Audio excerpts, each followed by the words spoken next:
What am I waiting?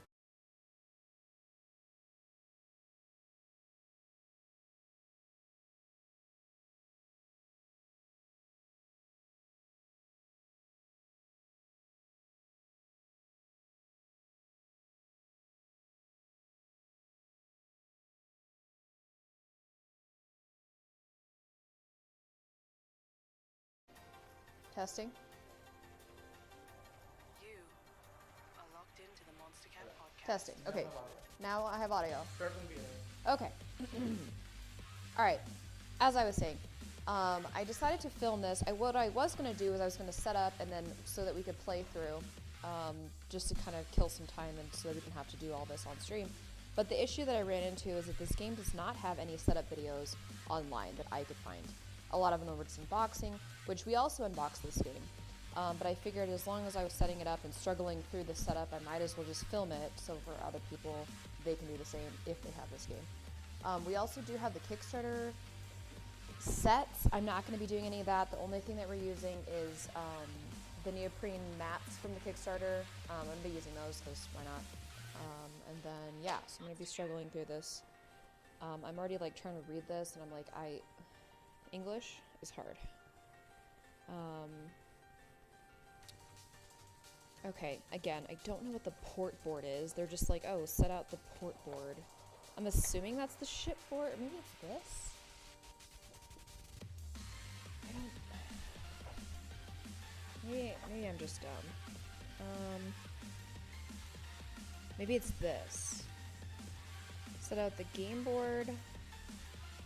Port board. I think it's this. I'm just gonna set this off to this side right here.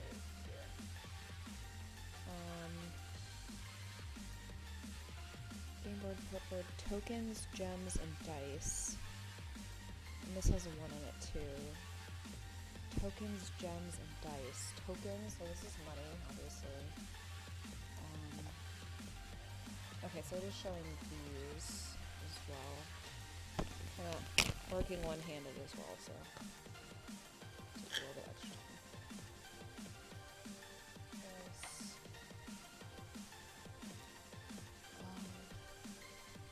Can you imagine these?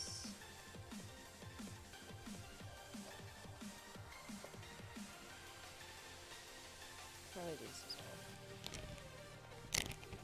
It's probably just everything. Just little cups here. I think this. I think that goes somewhere else.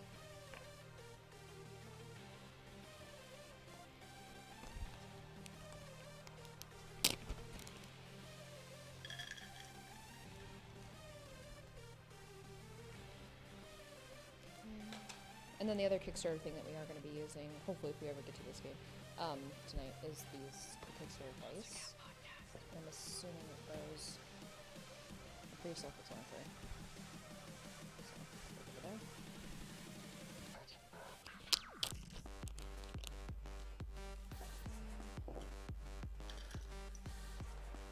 And just a tip for any board gamers out there, these little snack bags are very handy.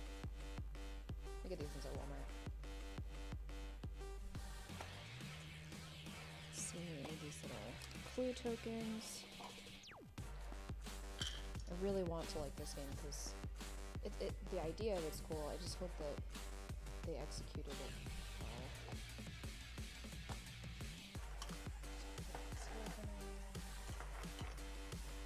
Don't know what this is yet.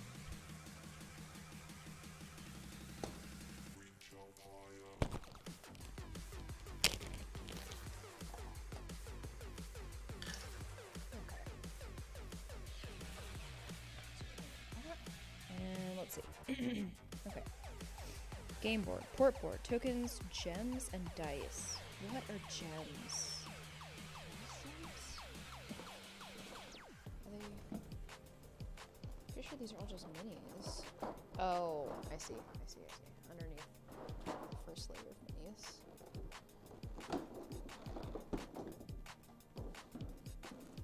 Okay, so these and these. Gems and dice. Okay, so I'm using my teeth. Do not recommend that.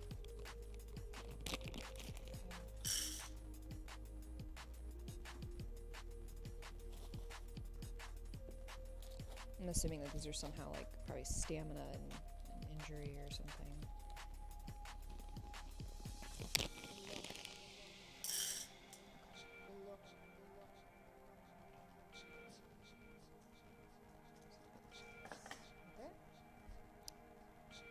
Okay. Set the length of the game you wish to play by placing the Elder 1 Discovery token on the corresponding space of the Discovery track.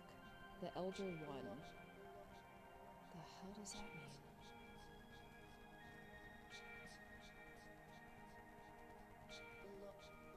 The Elder 1. I wish that, oh, it is recommended to play a short game in your first playthrough.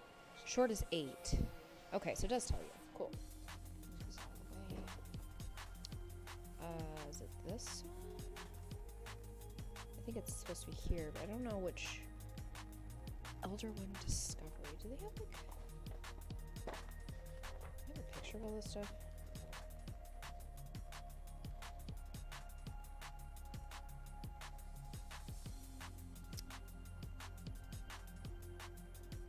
One Elder 1 Discovery. So there's only one of these coins. Maybe it's in here? Somewhere? Oh wait, maybe it's in here.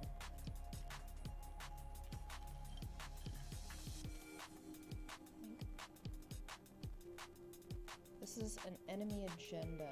It kind of looks like that. Oh, here it is. It's this one.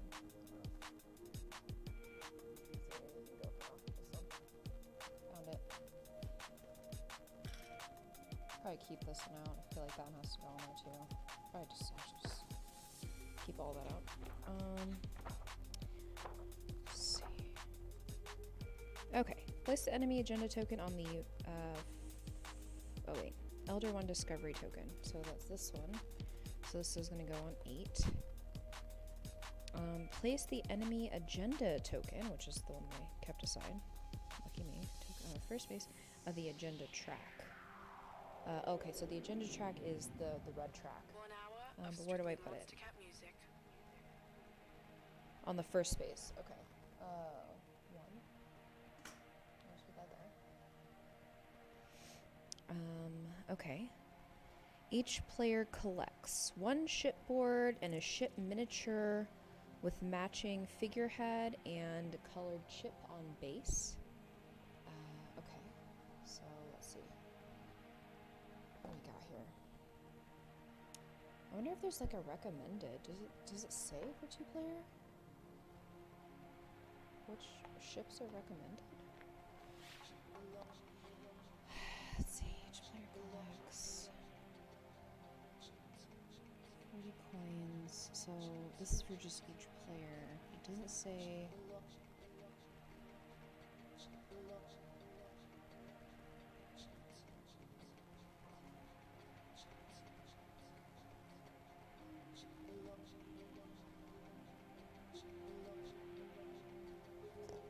There's any caveats or something to include.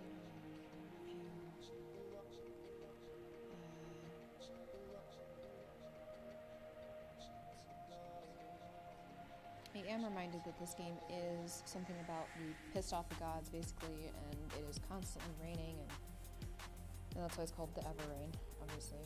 And basically, we're trying to save the world before the gods, destroy it. So we're trying to eventually take down the gods. And I think there's 2 of them.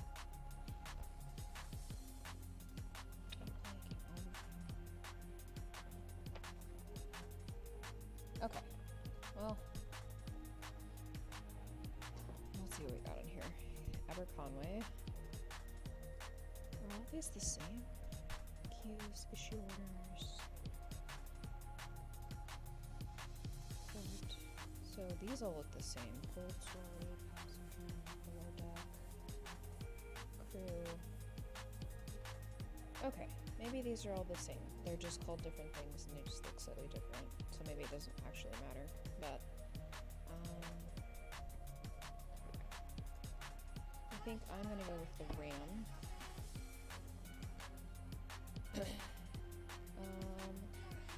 don't need the dragon. Just put these other two away. Okay. And then I believe what they mean is these little bases for our ships. Because they are corresponding. This one's mine. The red one is the dragon. Let's see. I can just...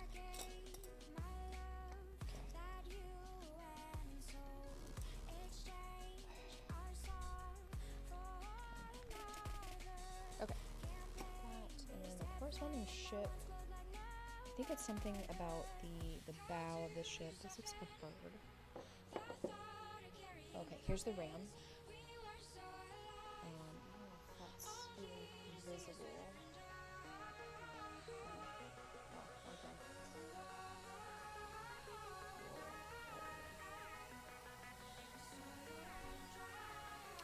Drop that bad boy. And then let's see. This looks like a horse. This looks like a bird too.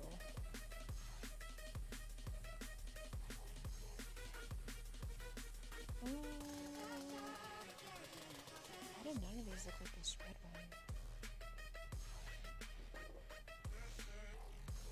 Okay, it's gotta be this one with its mouth open. Okay.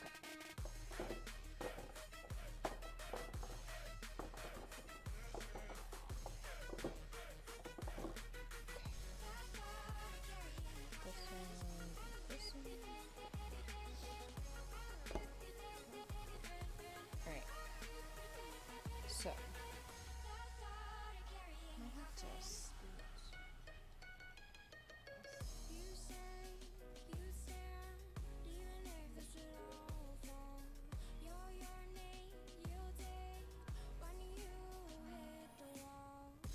These little boxes.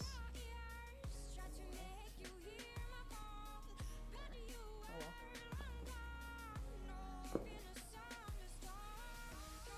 So, oh.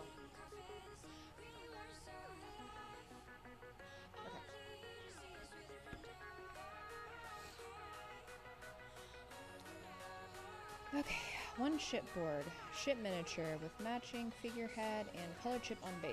Check. 3 crew orders. 3 crew orders. What the hell does that mean? Crew orders.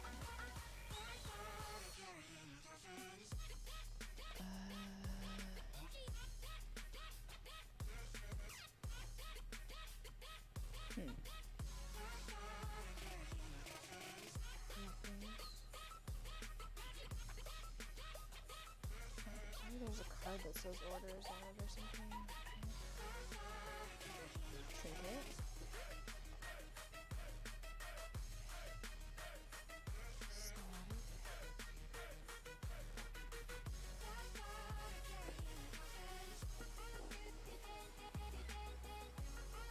Huh.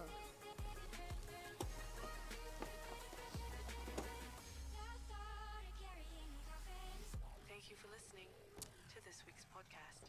Until next time. Matters? That kitty.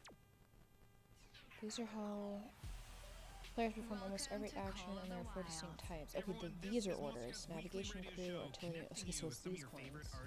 Hey everyone, this is Kill Paris. Hey guys, this is Conroe. What's up, guys? Deontay here. Oh, order.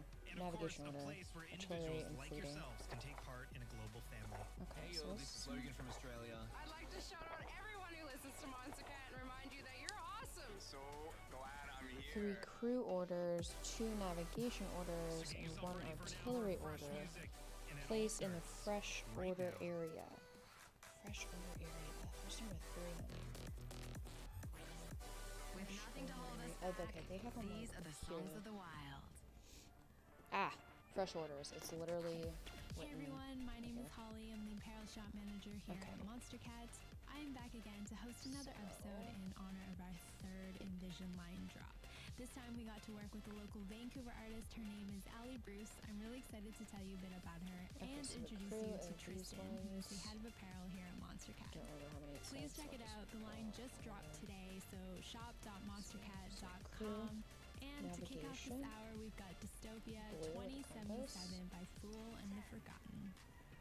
9, 8, Okay, and then artillery is red with a sword on it. Okay, alright, okay, makes sense. 3, 2, 1. Get ready. And then green is floating.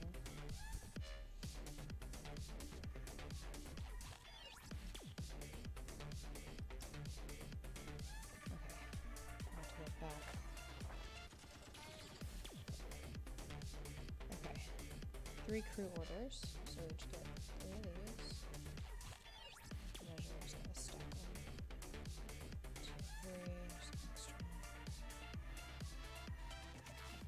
Okay, and then 2 navigation orders, and navigation order these guys, 2, and 2. 1 artillery order, so a little red stabby, and a red stabby. Okay, I think we're done with these. And then it's over here. Let's see, 40 coin. Oh, it actually tells me. 50% of the enforcers have been knocked down. Looks like the coins just go off to the side. So we each get 2 5s. So 2 5s. And then 1 10. 8, 10. 7, 6, 5, 4, 3, And then 1 20. 20. And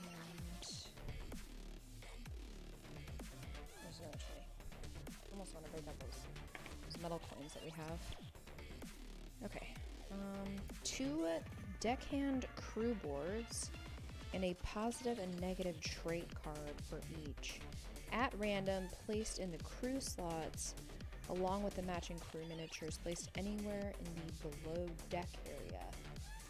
So this is the below deck area, right here. Allie is a visual artist, muralist, and tattooist right here in Vancouver. deckhand She crew moved from a boards. small town in northwest Ontario, and her art style is so cool and unique to her. She has a bunch of murals here in Vancouver all around the city. Please check them out if you get a chance. You won't regret it. Okay, This week's pretty Uncaged sure. Spotlight is The Raid by Cage. Pretty sure these are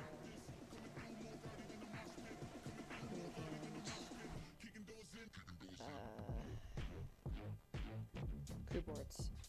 Okay, so you just draw these at random? Let's see. 2 deckhand crew boards and a positive and negative trait card. Which ones are those? Expansion cards. Looking for a trait card. Trait card. Okay.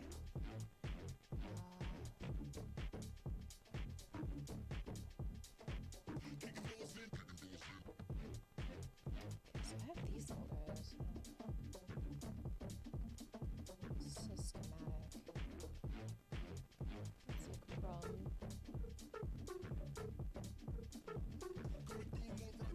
These are Harbinger. These are like bad guys. These. Schematic.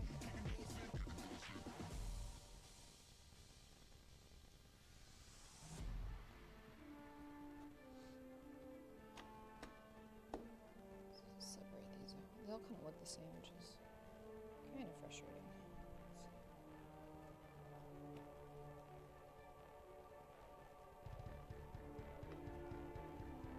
Okay. These ones.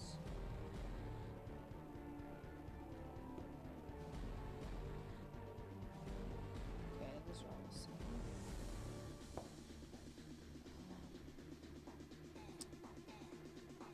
I think I found just this. Oh, here's a quick reference. That's gonna be helpful.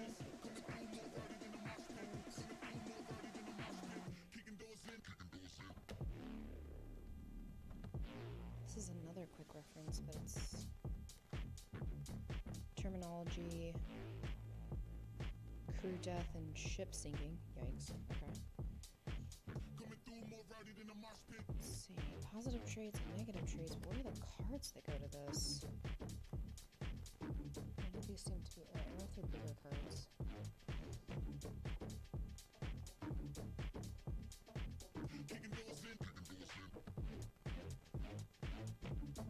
No. This is like a full story. This isn't it. So you have these big cards too.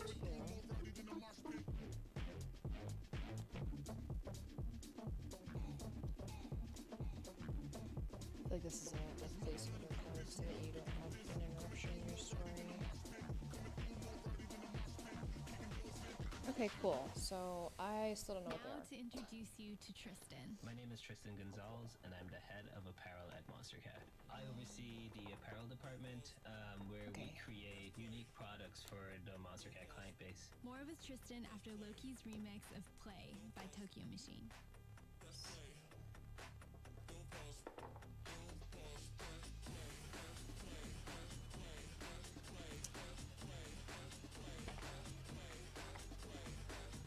I'll open the news real quick. 1 second.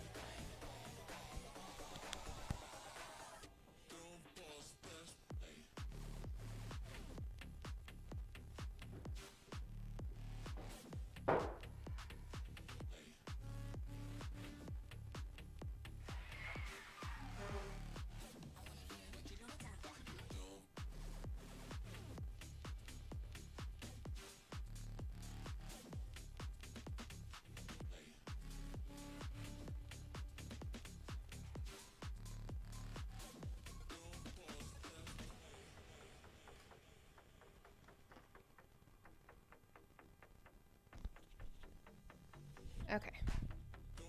Hi, Time Roller.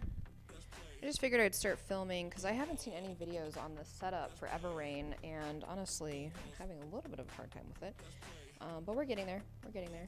And at least it'll be out there for other people to look at for setup because this is a lot. Still haven't figured out what positive and negative trait cards are, so that's fun. Fill at random at each placed.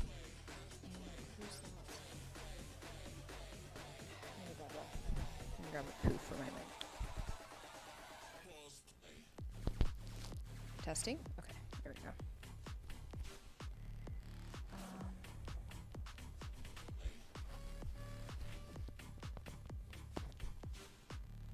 Okay.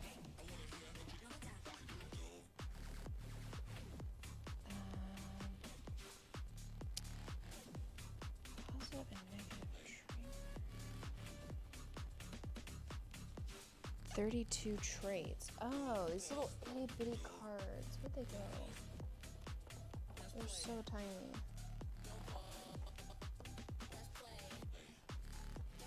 Okay. There's this little tiny stack of blue. Little itty bitty tiny stack. I had always had like a passion for building things at a very Okay. young age, and that kind of stuck with me even into adulthood. And the summer before I went off to university, What are we listening I actually to? took a job at a warehouse of a clothing company. And then I took a liking to the process of building functional and quality products that people could wear, and been in fashion ever since. This Wait, one what's is on? To Is You it, by Bad Computer. Monster Cat?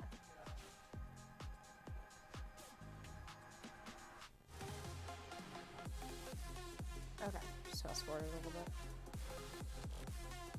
Oh, where's the pitch of this song?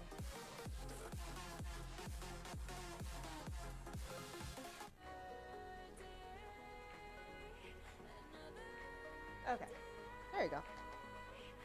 Alright, so I finally figured out what the trait cards are. And I believe it said you pull one at random for each player. I'm just doing a 2-player setup, just as a reminder. Okay. 2 deckhand crew boards and a positive and negative trait card for each at random placed in the crew slots. Okay, so it sounds like that way for these as well. Are these all kind of deckhand, surgeon? And what from I've heard about this game is you're gonna lose people. Okay, so I think you just do this at random, so I'm just gonna flip these over. Oh yeah, that's perfect. Let's see, flip these guys over.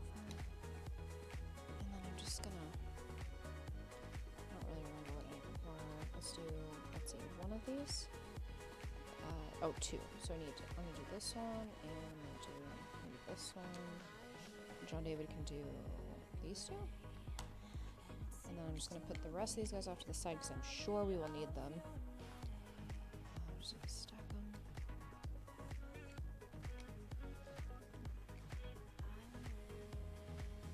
Okay. Okay.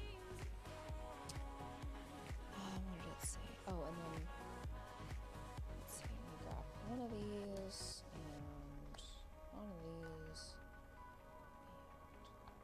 Cut the deck. One of those and one of those. It's just as random as possible. Okay. 2 deckhand crew boards and a positive and negative trait card for each. Oh, for each. Okay, so let's do, that was the top one. Let's do that was that one. Just put from the top. Okay, this is for the second one. Alright, I'm gonna put these off to the side. So many pieces in this game. Put these over here.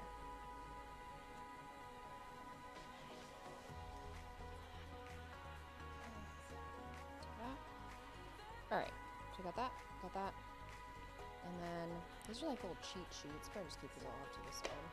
Just gonna have them. Okay. So we got our monies. We got our crew. Where do I put our crew?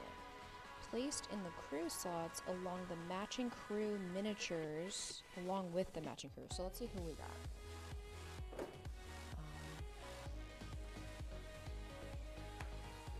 Okay, so I have just a deckhand. I'm not really sure where these go. They go here. And then this other one is a surgeon. Okay, so I got a deckhand and a surgeon. I believe they go here. They don't look like they fit here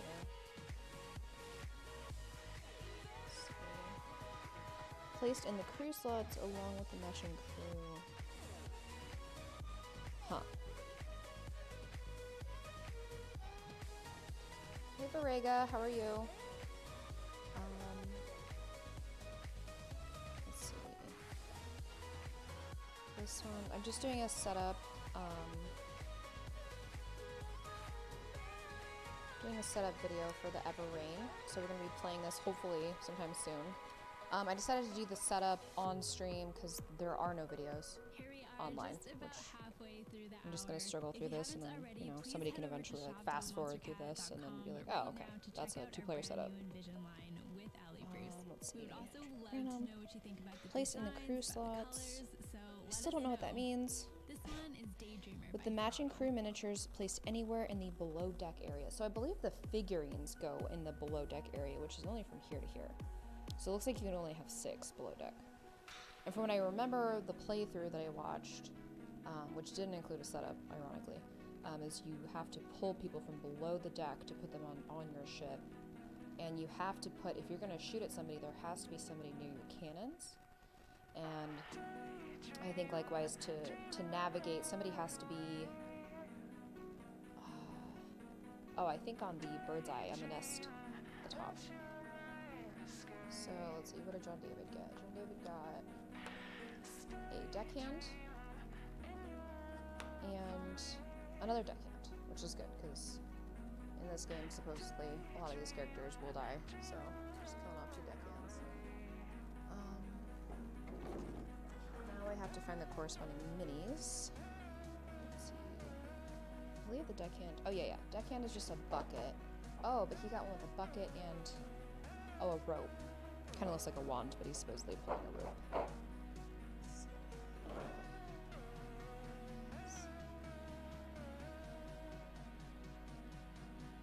Oh, that's really cool. You confirmed your board game group for the weekend. Awesome, awesome. Let's see, here we're doing a D&D tomorrow, and then we're doing I think we're gonna do VR We have one of the Oculuses. We do that on Saturday. Usually fill our weekends with games. It's a lot of fun. Okay. And then what did I get? I got a deckhand, but he's like yelling. Okay, it's this guy. And then I got a surgeon.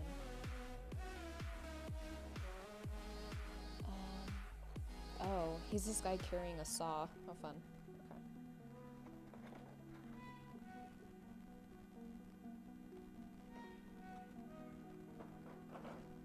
Oh yeah. Variga, what games are you playing this weekend? Or what are you playing? Could it be RPG? A board game? Let's see. Okay.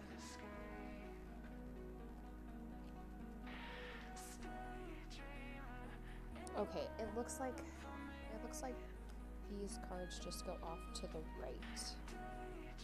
Oh, crew 1, crew 2. Duh. Oh my gosh, I'm so dumb. Okay. Here, but where do you put their little trade cards at? Does it matter? What does it even say? Can only be issued 1 order per turn. Okay. Plus 1 die when firing artillery. Wow, the surgeon? Okay. Something rolled are considered blank results. I don't know what symbol that is, but I'm sure I'll figure that out later. The good trait is 1 strain recovered when visiting port. Oh, okay, cool. So never land anywhere. And I also know with this game, once you put out these little tiles, you can find shipwrecks and you can gain clues, and that is the whole point of this, is to gain clues to satiate the gods so that they don't you know, flood the planet.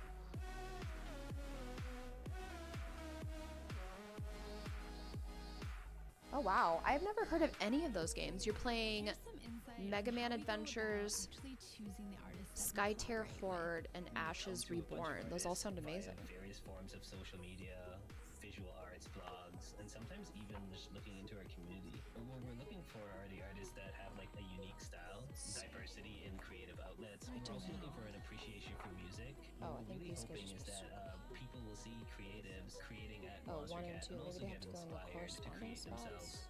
This one coming up is Pegboard Oh. Nerds and Spikers Extraordinary, featuring Elizabetta. Let's see. Running out of room slowly. So this is from David's. I wonder if these cards are supposed to like. Are they supposed to slide in here? No. I'm just gonna put them on top. Oh. Okay.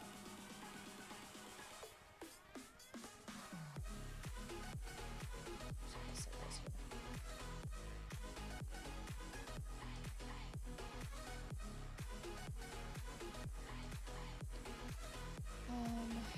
Okay. 2 deckhand crew boards and a positive negative trait card for each at random placed in the crew slots along with the matching crew miniatures placed anywhere in the below deck area. Okay, so it doesn't have to be in the front. Okay, cool. 1 cabins and 1 dinghy starter improvement. 1, oh my gosh, what does this mean? Okay.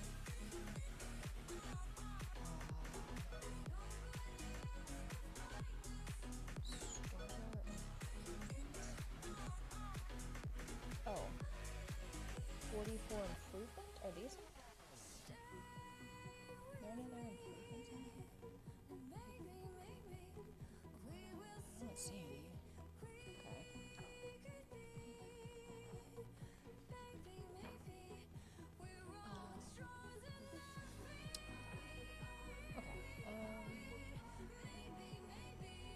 Are there like cabins and a dinghy in here? Oh.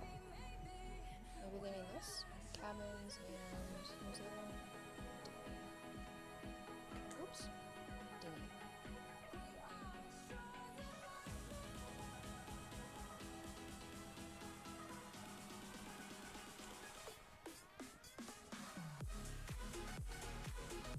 One and one, and then 1 random starter artillery.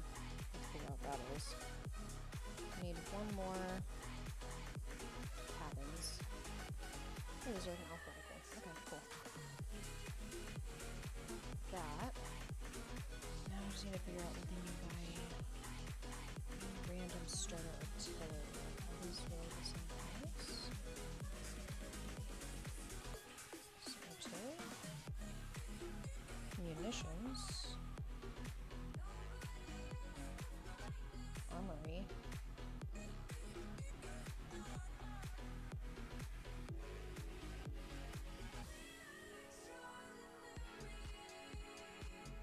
Another goal we have here at Monstercat is trying to find ways to inspire creatives not only within the music industry. I think it's important to empower artists outside of what we call musical artists, mostly because all forms of art are expressions of themselves. I think it's important to showcase that, you know, there are other avenues for you to express yourself creatively. There's so many things you can do, and you can add your own style, and there's information out there. You just need to look. This track These is are Elevate artillery. by Rootkit. These are artillery.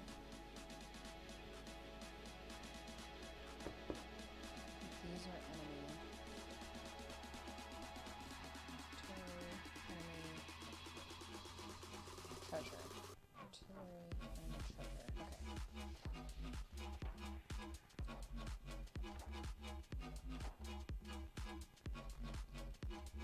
One random starter artillery. These are the ones without a cost. Okay, so maybe I should dig for the ones that are 0. Okay, like this one.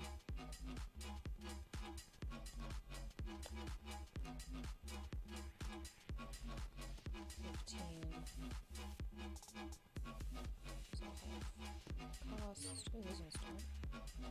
So there's that one doesn't, and everything else has a cost.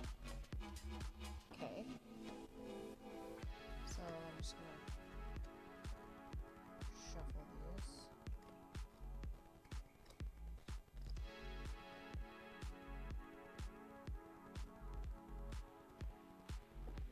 Okay.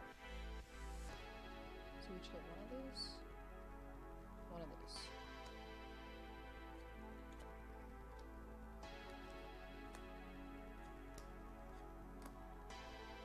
Okay.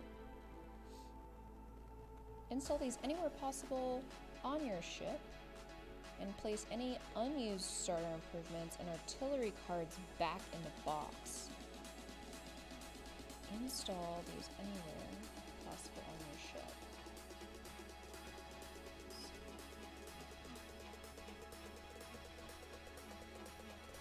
Huh, what is that? Send a crew on an expedition. Send a crew on an expedition. And this one is a rusted saker. Port starboard. I don't know what that means. Install these?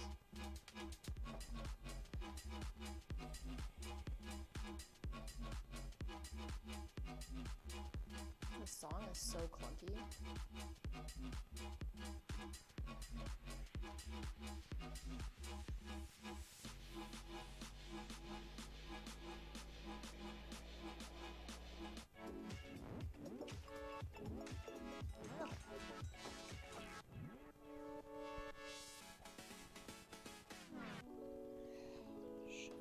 Okay, install these anywhere possible on your ship and place any unused starter improvements and artillery cards back in the box. Place any unused. I don't know what that means.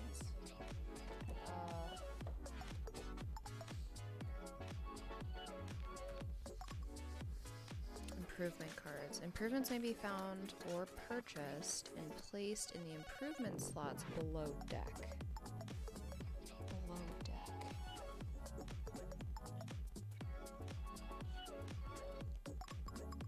Okay, let me keep reading.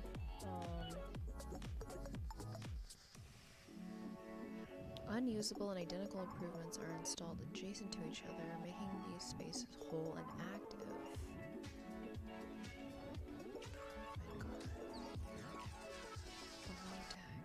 Okay, I guess we just go here.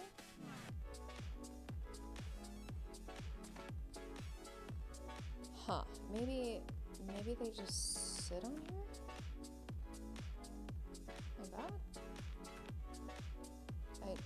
I don't actually know. We're just gonna leave it like that.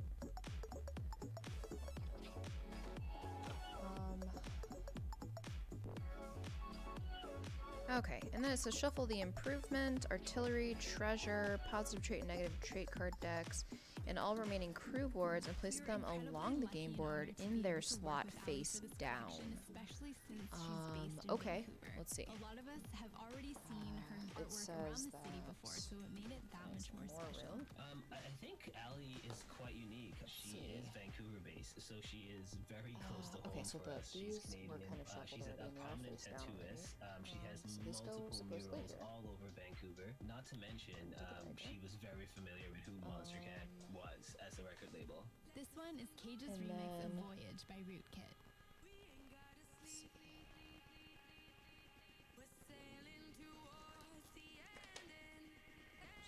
Shove those off to the side. These, I'm just gonna.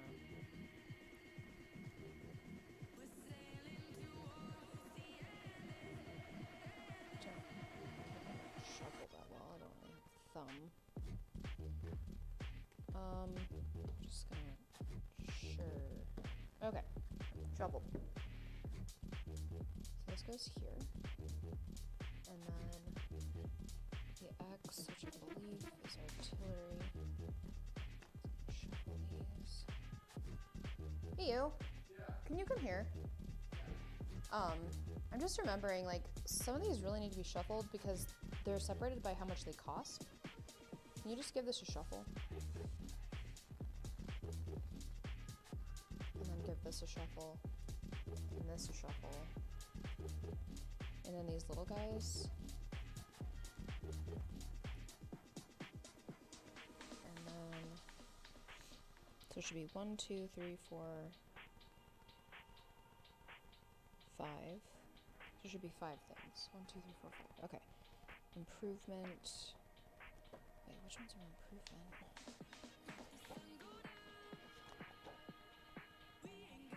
Oh, these ones too.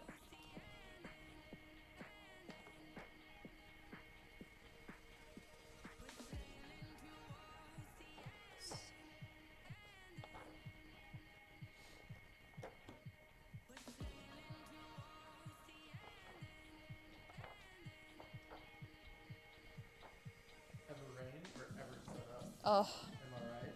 killing me. You know, it doesn't look like very many notes over here. Let's figure it all out. You really need to get mic'd up, because what you're saying is nonsense. I'm almost ready. I pretty much figured it out. All the foil common rare cards were gonna sell for $1. Okay. I still got like 10 cards.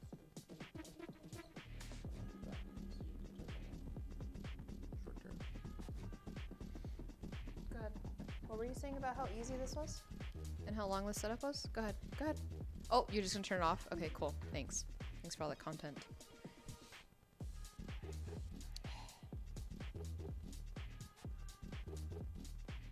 Place them along the game board. Okay, in their slot in the game board. Okay, got it.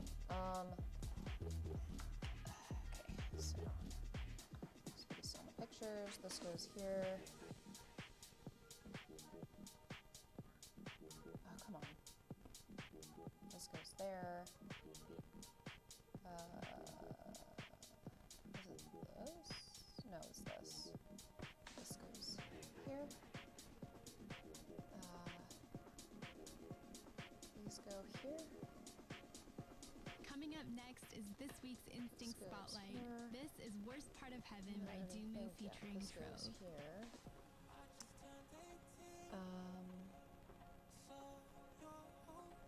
Okay.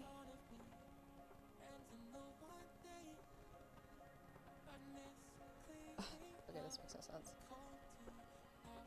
Sort the map tiles by act number, shuffle, and place them face down in a pile with Act 1 at the top, followed by Act 2, then Act 3. Okay, I'm just gonna put these back in there.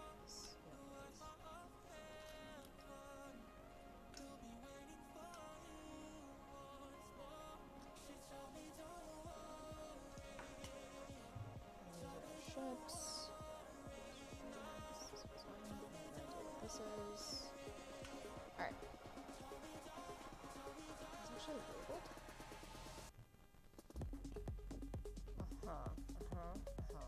Very, very clear. Oh! Okay, so these are just like storms.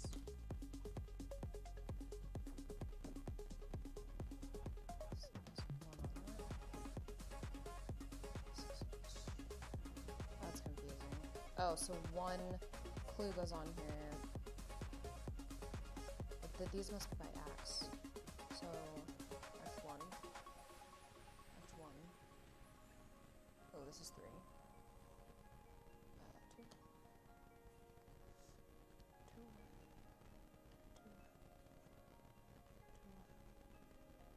1. 1. 1. Oops. 3.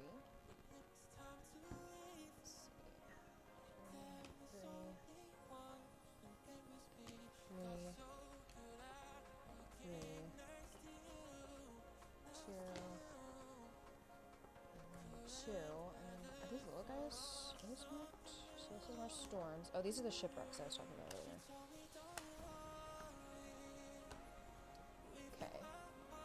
Easy enough, easy enough. Okay, so then they want sort the map tiles by act number. Shuffle and place them face down in a pile with Act 1 on top, followed by Act 2. Okay, so they're supposed to be like just like random. I mean, they're pretty randomized. Sure. That. And then we'll do 2.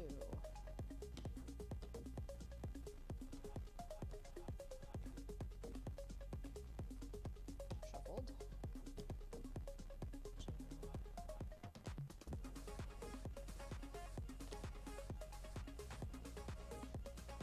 Okay. So these Everything we do here, especially on the apparel team, is all for our community, Shipwrecks. all for our supporters, and we're so excited for what is to come. I'm really excited about the things we have coming in 2021. We're gonna have a nice variety of styles that I think our fans are really gonna love. Storms. They're really gonna set us apart. So stay tuned. Up next is Half a Heart by Bose. Okay, did that. Shuffle together all enemy cards with an act value of 1 and place them along the game board in their slot face down. So it's showing that these, I think, are the enemy cards with an act value of 1. Set all Act 2 and 3 enemy cards to one side. Okay, so just off to the side. Let me just verify that these are the enemy cards.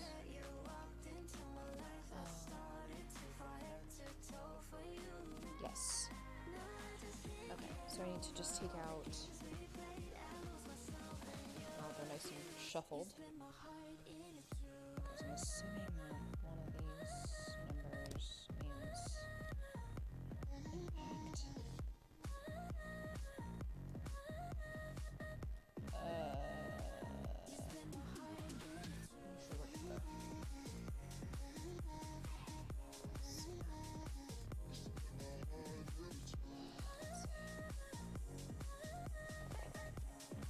Enemy cards.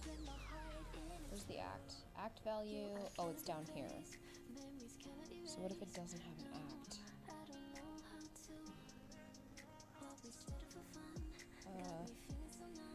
This is a 1. This is a 1. This is a 1. That's a 1. This is 3. This is 2. 2. 2. This one's not anything. 2. 2.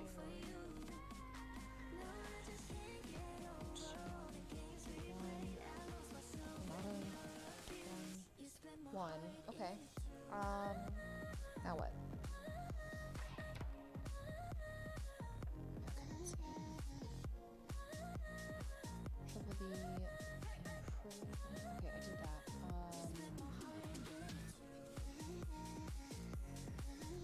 Shuffle together all enemy cards with an act value of 1 and place them along the game board in their slot face down.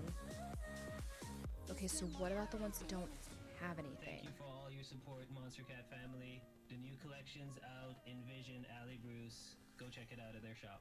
This one is Airglow by I Laszlo. think I'm just gonna pull these off to the side. Don't. This is 2, this is 3. Just put these maybe just off to the furthest side and then shuffle these guys.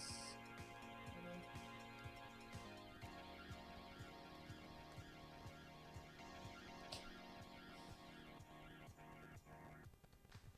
Okay. Maybe I'll just put these facing here. They don't get mixed in. Okay. Shuffle together all enemy cards. Did that. Okay. Sort all unnumbered Sea Event, Expedition, and Denizen cards into their respective decks. Sort all unnumbered Sea Event, Expedition. Okay, Sea Event or 7. 7, 7. Okay, so 7 is ones with the pictures on them. They're the big cards.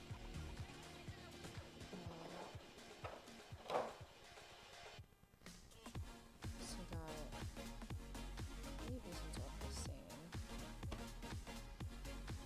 Sort all unnumbered into their respective decks. I don't know what that means.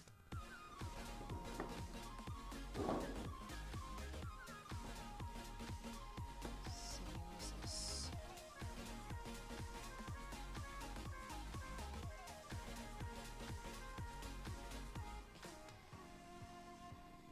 Okay, so it looks like can't really tell what the art is on here. Okay, this one is supposed to go next to this. I'll give this to John David to clear.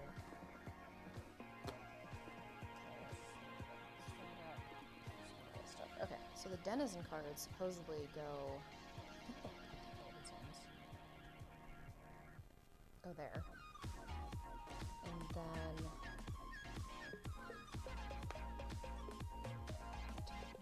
different. Is that the same? They all look the same to me. There's supposed to be another one with another picture. This one has like a boat.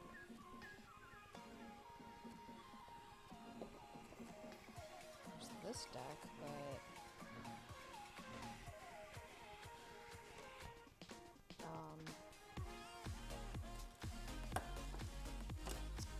we all shit.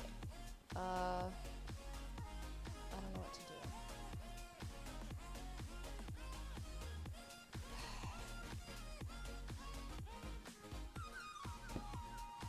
I don't know why why we didn't open that one.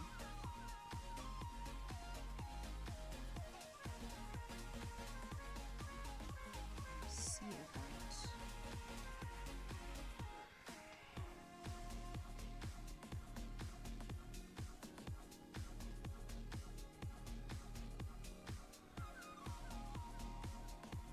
Okay, so the Sea Event ones are the ones with the Reaching birds the on them. end of this week's show, wrapping then it we're up supposed is to have- Nova by Nigel Good.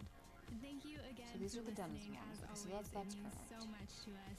Please go Expedition. check I out hope our that one's brand new pop. Envision line with Ali Bruce at These ones. shop.monstercat.com. Oh wait. Also, check Ali Why Bruce are out on they- Instagram.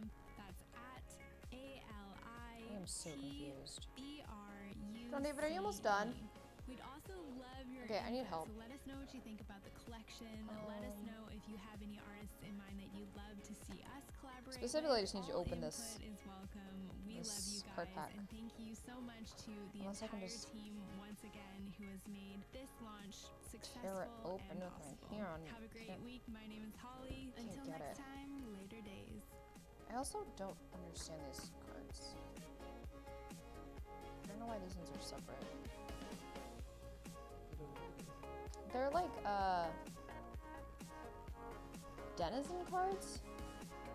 They're like little stories. It's like a test and a pass. It's saying 62.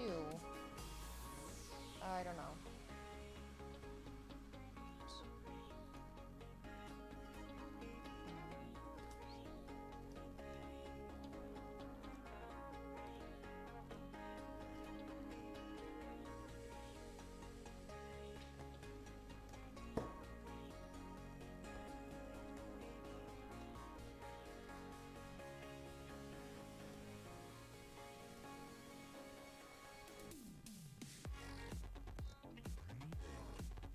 So that's 31, and then I think if this is like roughly the same size, yeah, that's probably it.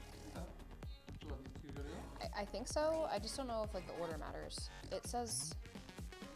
Well, just go finish what you're doing. They're kind of already built up the numbers. Okay, I'm just gonna stack them. Yeah. Stack them. There. And then here's the other cards that they were in that pack. These are expedition. These are sea events. Obviously, because there's a boat. Expedition is. What is this? Oh, it's like another boat. But it's like calmer seas. Oh, man, it's killing me.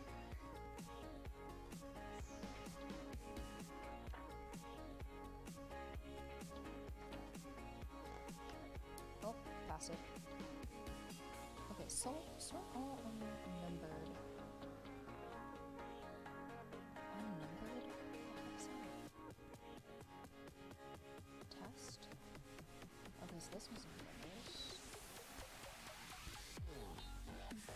Those are really random. Okay.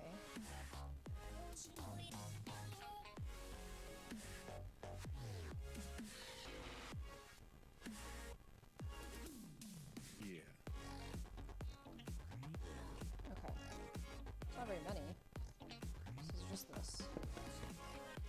Sort all unnumbered sea event, expedition, and denizen cards into their respective decks. So these are all the unnumbered ones, and I'm assuming that these go here because they match the pattern. Not sure what to do with these ones yet. Keep these ones off to the dark side of it, and then these. What are they supposed to be these? I think there's hundreds, maybe 800.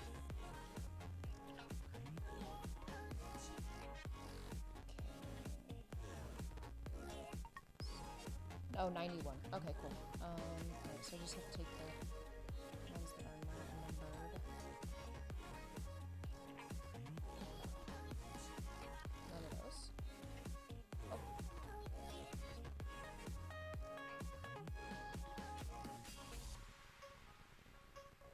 So all those are numbered. That's bad, kitty. Oh, there's one. T-minus 10, 9, 8. Yo, it's your boy Gamma. We out here. Hey, this is Keizo, and you're listening to Call of the Wild. Phase 1 complete. Assembling family members. Hey guys, this is Alex. Hey everyone, this is Nathan. Hello to everyone listening to Call of the Wild. Family assembled. We have liftoff. That's bad, kitty. Welcome to Call of the Wild. An exploration of sound. with Alright, the there's a few latest more. electronic There's actually a music. lot more of these cards that are unnumbered. With nothing to hold us back, these are the songs of the wild. Hey everyone, welcome back to another week's episode of Monster Cat's radio show. Alright, cool. This None of these is are. Call the Wild, and we have an amazing week in store for you. First, the last two episodes of the show, we've had some great guests with us. Last week, we had Rocket League's Mike Alt join us. Then Rocket the week League before still a that, we had thing? both Sullivan King and Grabbits take us through some of their favorite tracks. To listen to Pretty any of cool. these shows, just head So over to your fun. favorite music platform and search Monster Cat Call the Okay. Wild. Think. Second, and happening right Alright, now, let's we shovel are these. in the middle of our 8-year anniversary celebrations. So head over to monstercat.com/8year to learn all about it. We have 8 incredible singles dropping, a digital comic book, new merch, and of course our 8-year anniversary VR event. This free online concert is happening July 12th between 11 a.m. to 2:30 p.m. PDT. You can join in through VR or desktop for free. Just head over to monstercat.com/8year to find a link. So far confirmed, we have artists performing like Going Quantum, Afixa, Stephen Walking, World, Laszlo, Keepsake. One sec, I catch my breath. AU5, Get a Bad fucking Computer, mouth. Okay. and the rest you'll just have to wait and see. These go And supposedly finally, here. we have our mix Don't know what contest to do with these happening yet, right so now, we're where gonna put this 6 aside. home DJs from all around the world Just are like the other competing ones. on Okay. air for a chance to win an opening set at Moscat Compound Sea and event. brand new DJ gear provided by Sea Pioneer event. DJ. The Sea contest event. relies entirely Expedition. on your votes, the Expedition. listeners. Denizen. So make Denizen. sure to listen to past Oh. episodes I and didn't get your start votes these in. ones. Just head over to moscat.com/mixcontest Okay, so they don't have a number. All right, that is enough talking for me. Let's get right into some awesome music and start the show off right. Here is Case in Point with Paradigm right here on Call the Wild. Oh my gosh, this is. Okay, so let's let the numbers start here. Yeah, it looks like there's more yellowish cards, like aged, or the numbered ones.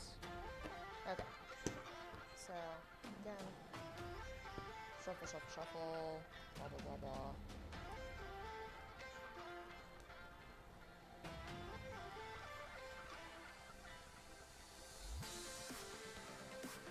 Okay. Shuffle.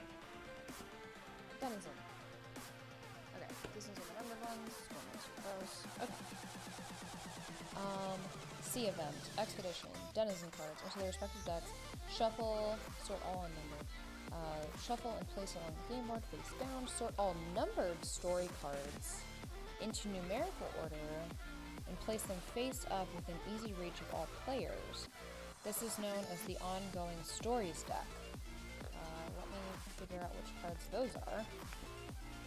Ongoing Story deck. Oh. Well, I saw those ones earlier. I just have this one. Like that's.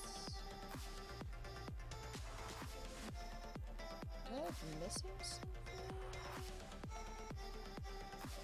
Oh, Ongoing Story cover.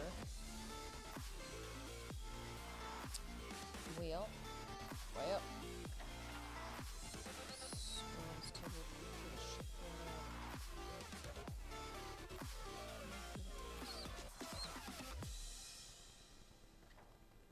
Story cards. Oh. Oh. So, oh. Okay. Wait. Are these like random? Oh shit, why would they do that? Okay, wait. I feel like these all come together as a deck, like all of them. That's kind of shitty.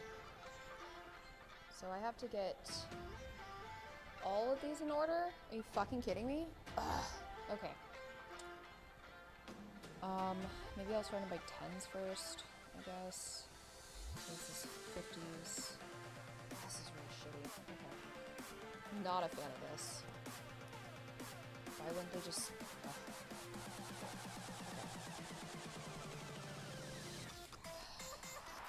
30s, 40s, 50s, 70s, 10s, 60s, 60s. Isn't this amazing content? 10s, 10s, 60s, 30s, 20s.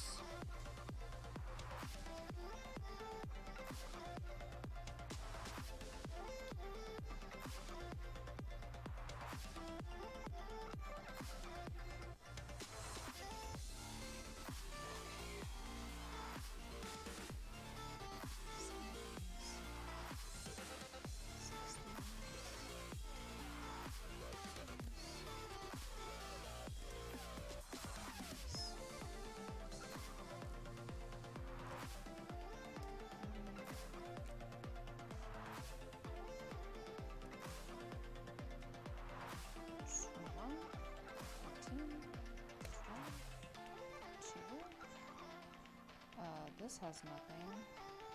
These need to go.